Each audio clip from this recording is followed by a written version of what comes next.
unjust, why are so few people willing or able to see them as such? And yeah, I mean, I think there's two issues there. Firstly, it's that the Sharia has been thoroughly veiled from just about everybody in the modern world by the fact that it's applied so often in such an abusive way.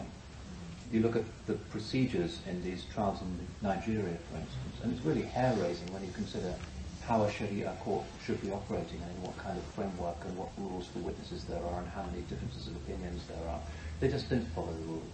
The Hudud ordinances in Pakistan were a similar kind of appalling hybrid between poorly understood relics of what they call Anglo-Mohammedan law, aspects of common law, bits of the Sharia as interpreted by people who'd studied for a while in Saudi Arabia, and the result was a kind of legal monster.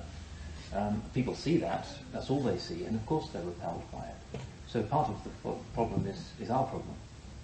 Part of the problem also is the modern world's inherent perversity that in the US, for instance, or in this country, people think that in this country, in the European tradition, the US has a different view of capital punishment. It's always assumed that corporal punishment is crueler than what you might call spiritual punishment.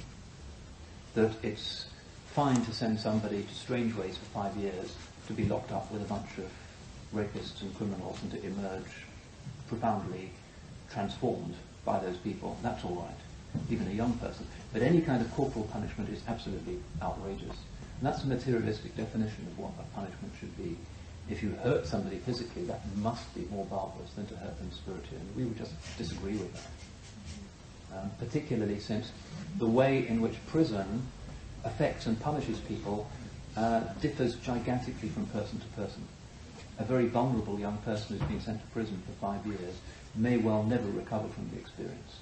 Somebody who's kind of really tough and was a bully at school may kind of enjoy it.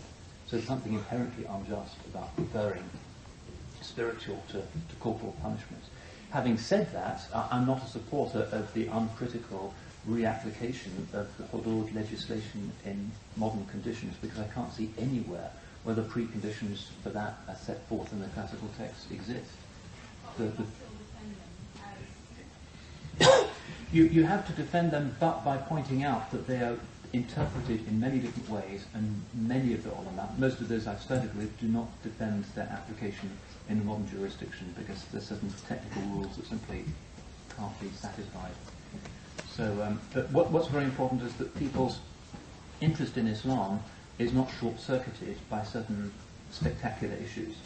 What's really important is what you believe, how you pray, the ritual core of the religion. That's what really matters, and those were the first things that Revelation came to institute. We mustn't allow outward things to veil inward things, and each of us has to develop a particular kind of way of stopping people from being distracted by the external. Unfortunately, because so many Muslims are preoccupied with external things and spend more time talking about hijab than they talk about taqwa, we're part of the problem, unfortunately, because we've got our priorities wrong.